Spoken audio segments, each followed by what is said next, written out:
Halo teman CPNS, selamat datang di channel teman CPNS. Di video kali ini kita akan membahas pertanyaan-pertanyaan mengenai sistem seleksi CPNS bagian pertama, yaitu tentang pendaftaran. Penasaran kan apa saja? Yuk simak videonya dan jangan lupa like, komen, dan subscribe untuk terus mendukung channel ini. Sistem seleksi calon aparatur sipil negara adalah situs resmi pendaftaran ASN secara nasional sebagai pintu pendaftaran pertama seleksi ASN ke seluruh instansi baik pusat maupun daerah yang dikelola oleh Badan Kepegawaian Negara Republik Indonesia sebagai panitia seleksi penerimaan nasional. SSCASN dapat diakses dengan alamat sscasn.bkn.go.id. Untuk mendaftar seleksi CPNS, silahkan masuk ke halaman sscn.bkn.go.id.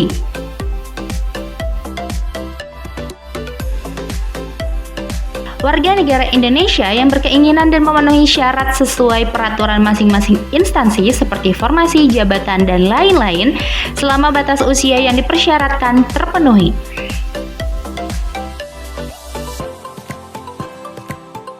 Pendaftar menghubungi Dinas Dukcapil Kabupaten atau Kota masing-masing untuk konsolidasi data dan menghubungi call center Halo Dukcapil dengan mengirimkan data sesuai formasi berikut: nomor induk KTP, nama lengkap, nomor kartu keluarga, nomor telepon, dan permasalahan. Dan kamu bisa menghubungi layanan Helpdesk Ditjen Dukcapil di nomor telepon 0811 8005 373 atau di email callcenter.dukcapil@gmail.com.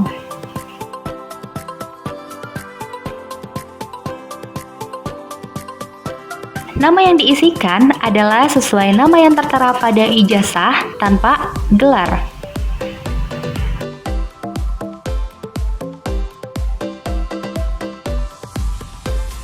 Identitas nama tidak dapat diubah setelah klik akhir pendaftaran di halaman SSCN, namun dapat diperbaiki ketika Anda telah lulus seleksi CPNS dengan melampirkan nama yang sesuai pada ijazah tanpa gelar.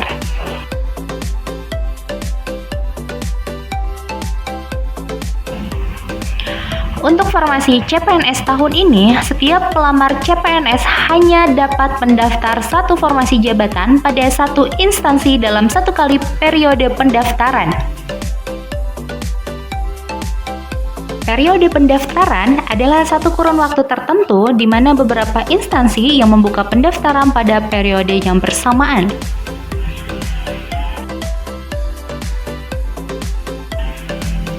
Formasi khusus adalah formasi lain yang diatur sesuai dengan Peraturan Menteri Pendayagunaan Aparatur Sipil Negara dan Reformasi Birokrasi Nomor 23 Tahun 2019, yaitu: yang pertama, putra atau putri lulusan terbaik berpredikat dengan pujian atau cum laude. Yang kedua, diaspora. Yang ketiga, penyandang disabilitas. Yang keempat, putra atau putri Papua dan Papua Barat. Dan yang terakhir, tenaga pengamanan cyber.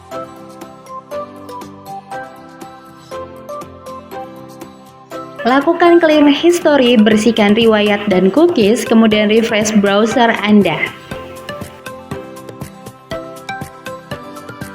Data tempat lahir yang digunakan sampai pada daerah tingkat 2 kabupaten atau kota pada saat Anda lahir dan bukan data wilayah pemekaran saat ini. Pastikan data tempat lahir yang Anda ketik benar.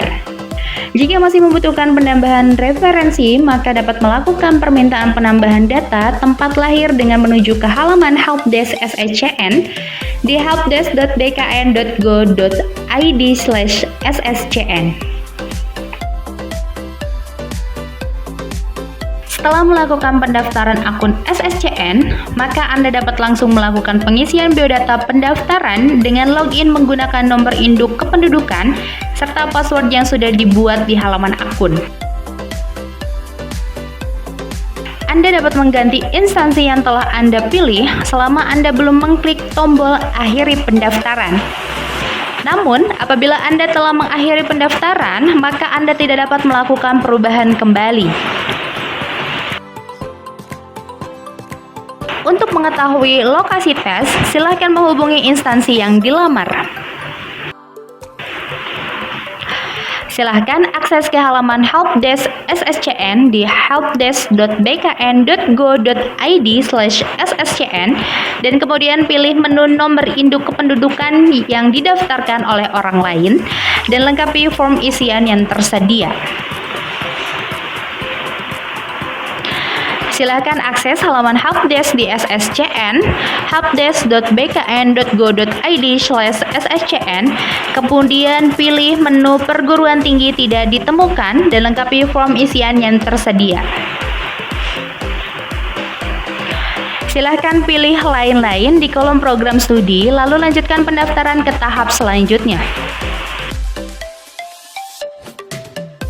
Silakan akses halaman SSCN di sscn.bkn.go.id dan kemudian pilih menu layanan informasi, lalu info lowongan, kemudian lengkapi form isian yang dibutuhkan. Masa sanggah adalah waktu pengajuan sanggah yang diberikan kepada pelamar untuk melakukan sanggahan terhadap pengumuman hasil seleksi administrasi dan waktu tanggapan sanggah oleh instansi untuk memverifikasi kembali kesesuaian persyaratan umum dan khusus yang ditetapkan instansi dengan dokumen persyaratan yang diajukan pelamar sampai dengan penetapan keputusan sanggahan. Apabila setelah dilakukan pengumuman seleksi administrasi terdapat pelamar yang keberatan terhadap hasil keputusan instansi, maka pelamar dapat mengajukan sanggahan paling lama 3 hari kalender setelah pengumuman hasil seleksi administrasi. Apabila pelamar dapat membuktikan bahwa dokumen persyaratan yang telah diunggah atau disampaikan telah sesuai dengan persyaratan umum dan khusus yang telah ditentukan oleh instansi, maka instansi wajib mengumumkan ulang hasil seleksi administrasi paling lama 7 hari kalender setelah berakhirnya waktu pengajuan sanggah. Dengan catatan, dokumen persyaratan yang digunakan untuk sanggahan adalah data pelamar saat awal mendaftar di SSCN 2019. Anda dapat melakukan sanggahan pada halaman SSCN di sscn.bkn.go.id setelah pengumuman seleksi administrasi. Nah, itu dia pertanyaan umum yang sering ditanyakan seputar CPNS. Kita akan bahas bagian kedua, yaitu tentang pertanyaan soal persyaratan CPNS di video selanjutnya ya. Jadi, jangan lupa untuk bunyikan lonceng notifikasi agar tidak ketinggalan video terbaru kita. Sampai jumpa di video selanjutnya.